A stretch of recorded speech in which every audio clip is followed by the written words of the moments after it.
Պարոն Խանոդանյան, նախ ինչ կասեք, ինչպես է ընթանում քարոզարշավը նախընտրական, այսպես հատել է արդեն հասարակածը, ինչ գնահատականներ են հնչեցնում քաղաքացիները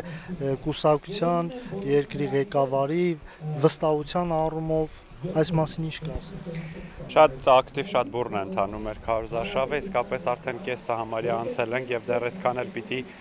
խոսենք մեր քաղաքացիների հետ, ներկայացնենք թե ինչ են կարել վերջին 5 տարիներին եւ ինչ ենք պատրաստվում անել։ Եթե փորձենք ամփոփել այն թեմաները, որոնք քաղաքացիներից ենք լսում իրենց գոհունակության մասին կամ հարցերի մասին, առաջին հերթին դա խաղաղության հաստատումն է եւ քաղաքացիները Ես հաճախ նաև այլ բնակավայրերում քարոզարշավաններից լսել եմ, որ առաջնահերթը խաղաղությունն է, թող խաղաղություն լինի, մնացած հարցերը կլուծվեն, բայց նաև քաղաքացիների համար տեսանելի է ներքին օրակարգի հարցերը, ենթակառուցվածքների զարգացումը, շատ մեծ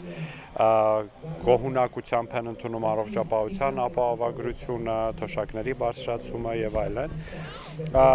Շատ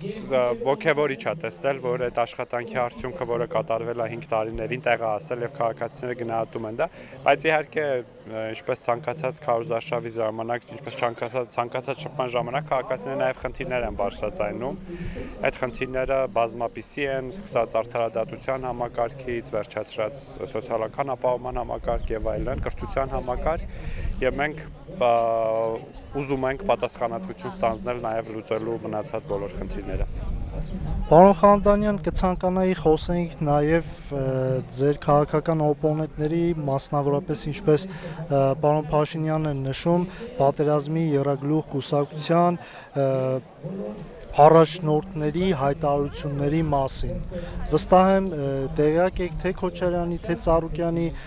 թե Կարապետյանի հայտարարությունները այս իշխանության թույլ լինելու, Ռուսաստանի հետ հարաբերությունները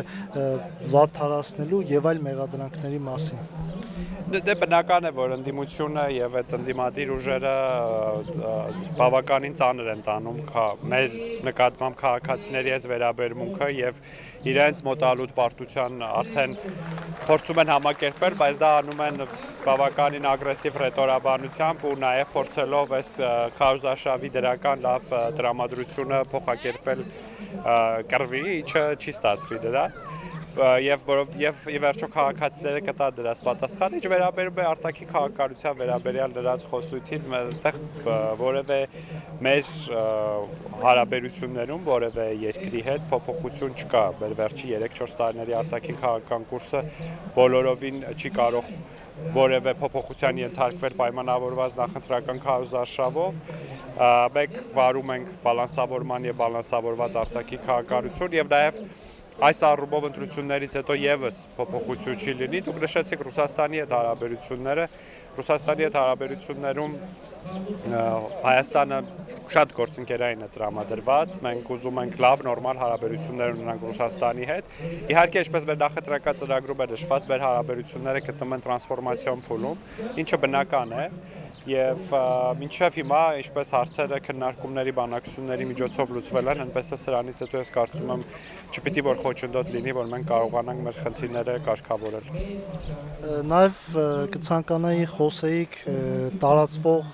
կեղծ նարատիվների մասին, մասնավորապես, ինչպես այս վերջերս շատ հաճախ պարոն Փաշինյանն է նշում, ընդդիմադիր ուժերի կողմից 300,000 ադրբեջանցիների դեպի Հայաստան տեղափոխության մասին, ինչ եք կարծում, ինչու են այդ 3 ուժերը կամ ավելի ճիշտ պրոռուսական ուժերը նման թեզեր տարածում ժողովրդի եւ հանրության շրջանում։ Դե նպատակը ահաբեկելն է ժողովրդին եւ որոշ դրական վարքագծի վրա ազդեցություն ունենալը, բայց մեր ժողովուրդը դրա նկատմամբ իմունիտետ ունի, որովհետեւ 2022 թվականից հետո, երբ որ Հայաստանը եւ Ադրբեջանը բանակցային որոշակի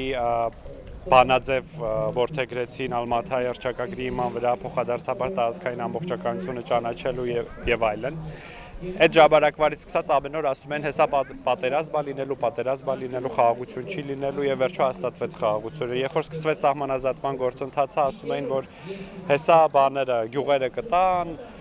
եւ այլն, Իրանցի եկեղեցին կտան եւ հետո քաղաքացիները այս աչքով տեսան, որ սահմանազատման գործընթացը բավականին օգտակար խաղաղության պահպանման, անվտանգության ապահովման տեսանկյունից հետո օր ու գիշեր խոսում էին միջանցք տալու վերաբերյալ եւ տեսան, որ դա էլ իրականություն չդարձավ եւ թրիփն է հիմա մեր նախագիծը եւ խաղաղության խաչմերուկը հիմա էլ այդ մյուս թեզն են առաջ բերում, որը լսել են ադրբեջանական աղբյուրներում եւ ինչպես բոլոր մյուս դեպքերում հիմա էլ ադրբեջանական աղբյուրների այդ պրոպագանդիստական երբեմն ահաբեկող ռետորաբանությունը բերում են մեր դաշտ։ Ես կարծում եմ, որ քաղաքացիները բավականին ողջախոհ են եւ չեն տրվի այդ սադրանքներին, որովհետեւ մենք շատ բաց ենք խոսել ընդհանրապես վերադարձի թեմայի վերաբերյալ հրապարակային եւ կարծում ենք, որ այդ խոսակցությունը օգտակար չէ ընդհանրապես խաղաղության գործընթացի համար։ Պարոն Խանդանյան նաև ինսայդեր հայտնի պարբերականի հրապարակած տեղեկատվության մասին մի քանի հարց ուղղեմ, մասնավորապես Նարեկ Կարապետյանի վերաբերյալ Ռուսաստանի Դաշնության իրավաբանական անձանց պետական ռեեստրում նշված էր Ռուսաստանի Դաշնության քաղաքացի, այդ տեղեկատվությունը Հայաստանում կայծակնորեն այսպես հրապարակվելուց տարածվելուց հետո պաշտոնական կայքը նրա վերաբերյալ